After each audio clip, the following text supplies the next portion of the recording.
وصلی علی سیدنا و شفیعنا سیدنا و مولانا محمد بارک وسلم محمد بارک وسلم صلو علیہ صلاة و سلاما علیک یا رسول اللہ صلاة و سلاما علیک یا حبیب اللہ صلی اللہ تعالی علیہ وآلہ وسلم۔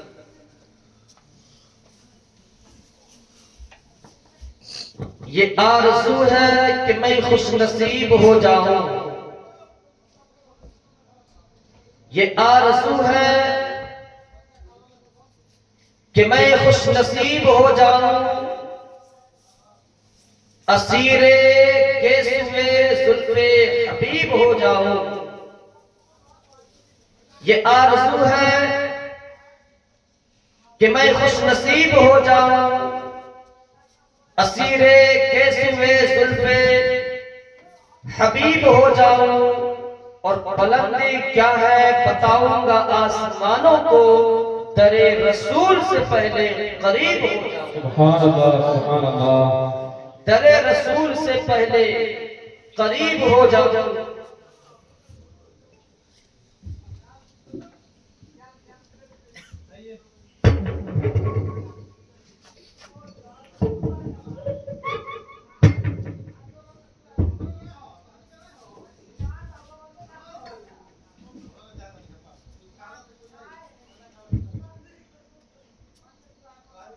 بڑے درود پاک اللہم صلی علی سیدنا و مولانا محمد بارک وسلم۔ محمد بارک وسلم صلاة و سلاما علیک یا رسول اللہ صلاة و سلاما علیک یا حبیب اللہ صلی اللہ تعالی علیہ وآلہ وسلم۔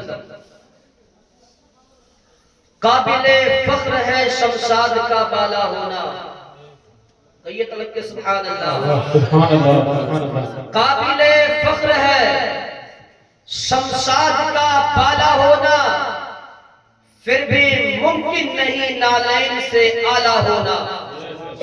قابل فخر ہے شمشاد کا بالا ہونا، پھر بھی ممکن نہیں نالین سے اعلیٰ ہونا، اور اونچی اونچی تو عمارات بہت ساری ہیں، سب کی قسمت میں کہا گنبد خضرا ہونا۔ سبحان اللہ سب کی قسمت میں کہا گنبد خضرا ہونا۔ برادران ملت اسلامیہ، آج کا یہ عظیم الشان جلسہ میلاد مصطفیٰ، جس میں اس وقت ہم اور آپ بیٹھنے کی سعادتیں حاصل کر رہے ہیں، آپ کو میں بتا دوں، آپ جس محفل میں بیٹھے ہیں، جس بابرکت اور پاکیزہ بزم میں آپ بیٹھنے کی سعادتیں حاصل کر رہے ہیں، اس محفل کا مقام کیا ہے، اس محفل کی عظمت کیا ہے، اس محفل کی شان کیا ہے، اس محفل کا مقام و مرتبہ کیا ہے۔ ہم کو سمجھتے یہ ہے کہ یہ تو میلاد کی محفل ہے، یہاں تو میلاد شریف ہو رہی ہے، یہاں پر علماء آئیں گے، یہاں پر مولانا آئیں گے، یہاں نعت پڑھے جائیں گے، یہاں قرآن کی تلاوت ہوگی، یہاں پر ذکر کیے جائیں گے، یہاں پر یہ ساری چیزیں قائم کی جائے گی۔ بس ہم اور آپ اسی کو دیکھتے ہیں اور اسی کو سمجھتے ہیں کہ یہ تو میلاد کی محفل ہے۔ ہاں یہ میلاد کی محفل ہے، یہاں نعت ہی پڑھے جائیں گے، یہاں قرآن کی ہی تلاوت ہوگی، یا سبحان اللہ کا ہی ذکر ہوگا، یا اللہ کا ہی تذکرہ ہوگا، یا رسول اللہ کا ہی ذکر ہوگا۔ لیکن آپ کو بتا دیں کہ اس دنیا کے اندر، اسی سرزمین پر، دنیا پہ اس ساری محفلیں ہوتی ہیں، آئے دن محفلیں ہوتی ہیں، آئے دن بزم ہوتے ہیں، کسی نیتا کی محفل ہوتی ہے، کسی ابھینیتا کی محفل ہوتی ہے، کسی بڑے لیڈر کی محفل ہوتی ہے، کسی پروفیسر کی محفل ہوتی ہے، بڑی بڑی محفلیں ہوتی ہیں، بڑے بڑے کانفرنس کیے جاتے ہیں۔ لیکن میں آپ کو بتاؤں، وہ بڑی محفلیں، وہ بڑے کانفرنس ہوتے ہیں، اس کی حیثیت دنیا دار کی نظر میں ہوتی ہے، جو اس میں بڑے بڑے دنیا دار آتے ہیں، بڑے بڑے وی آئی پیز آتے ہیں، بڑے بڑے لوگ آتے ہیں، اس میں بڑا پنڈال سجایا جاتا ہے، اس میں بڑے لوگ آیا کرتے ہیں، اسی لیے اس کی اہمیت لوگ دنیا کے اندر دیتے ہیں۔ لیکن آج میں آپ کو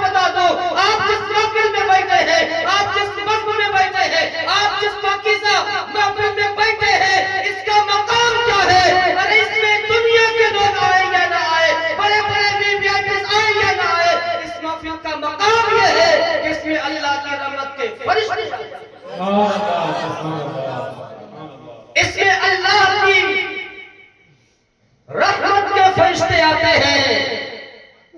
آئیے میں آپ کو حدیث پاک کی طرف لے کر کے چلوں. ترمذی شریف کے اندر حدیث پاک حضرت سیدنا ابو ہریرہ رضی اللہ تعالی عنہ حضرت سیدنا ابو سعید خدری رضی اللہ تعالی عنہ فرماتے ہیں کہ اللہ کے محبوب علیہ السلام نے ارشاد فرمایا ما من قوم یذکرون اللہ الا حفت بهم الملائکہ وغشیتهم الرحمہ ونزلت علیہم السکینہ وذکرهم اللہ فی من عنده. اللہ کے محبوب ارشاد فرماتے ہیں کہ جب کوئی قوم کسی جگہ پر اللہ کے ذکر کی محفلیں سجاتی ہے تو اللہ تبارک و تعالی اس محفل کو اپنے رحمت سے ڈھانپ لیتا ہے اور اس پر سکینہ کا نزول ہوتا ہے اور اس محفل میں بیٹھنے والوں کا تذکرہ اللہ فرشتوں اس محفل میں بیٹھنے والوں کا تذکرہ اللہ فرشتوں کے درمیان کرتا ہے. ذرا چنتا منپور کے غیور مسلمانوں آپ ذرا اندازہ لگائیں, آپ ذرا سوچیں تو صحیح. آج چنتا منپور کی سرزمین پر حضرت حافظ دادا کے عرس میں آپ آئے ہوئے ہیں. ان کے عرس کے موقع سے سجائی ہوئی اس محفل میں آپ تشریف لائے ہیں. کیا کر رہے ہیں؟ ذکر خدا سماعت کر رہے ہیں, ذکر مصطفیٰ سماعت کر رہے ہیں اور سبحان اللہ کی داد دے رہے ہیں. اس کا مقام یہ ہے کہ اللہ ہم سب کا تذکرہ اپنے مقدس فرشتوں کے درمیان کر رہا ہے. اسی لیے پتہ کیا چلا کہ محفل میلاد پاک یہ کوئی عام محفل نہیں ہے, یہ وہ محفل ہے کہ جس محفل میں اللہ کے فرشتے آتے ہیں اور روایات میں یہاں تک آتے ہیں کہ میرے مصطفیٰ کریم صلی اللہ علیہ وسلم کا جلوہ گری ہوا. لہذا میلاد کی محفل کا جب یہ مقام ہے اور جب اس کی شان ہے تو اب سن لیجیے, جب اتنی اہمیت اور اتنی عظمت ہے اس کی محفل کی تو میرے دوستو آپ ذرا توجہ ادھر کریے. جب اتنی اہمیت ہے تو آپ اس بات کو سمجھ لیجئے کہ آج ہم میلاد مصطفیٰ کی محفل میں جب بیٹھتے ہیں تو اس کا مقام, اس کا جو احترام ہونا چاہیے, اس کا جو ادب ہونا چاہیے آج ہم کر آج دیکھا یہ جاتا ہے کہ میلاد کی محفل میں بہت سارے احباب آتے ہیں, میلاد شریف میں آ رہے ہیں, سوچتے ہوئے اندر جا رہے ہیں تو اندر جانے سے پہلے لوگ گٹکا پھاڑ کر کے منہ میں ڈال دیتے ہیں. آ رہے ہوتے ہیں, کھینی لگاتے ہوئے آتے ہیں. اب بہت سارے بھائی کو تو دیکھا جاتا ہے کہ میلاد کی محفل میں بیٹھ کر کے یہاں بھی کھینی لگا رہے ہوتے ہیں, یہاں بھی پان کھا رہے ہوتے ہیں, یہاں بھی گٹکا کھا رہے ہوتے ہیں. یہاں بھی بہت کو میں نے ایک جگہ دیکھا کہ بیٹھے میلاد کی محفل میں آئی پی ایل میچ چل رہا تھا, بیچارے بیٹھ کر کے آئی پی ایل دیکھ رہے ہیں.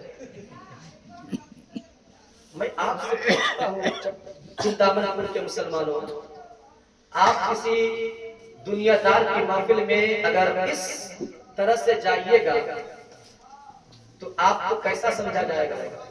اچھا سمجھا جائے گا؟ نہیں سمجھا جائے گا, اچھا نہیں سمجھا جائے گا.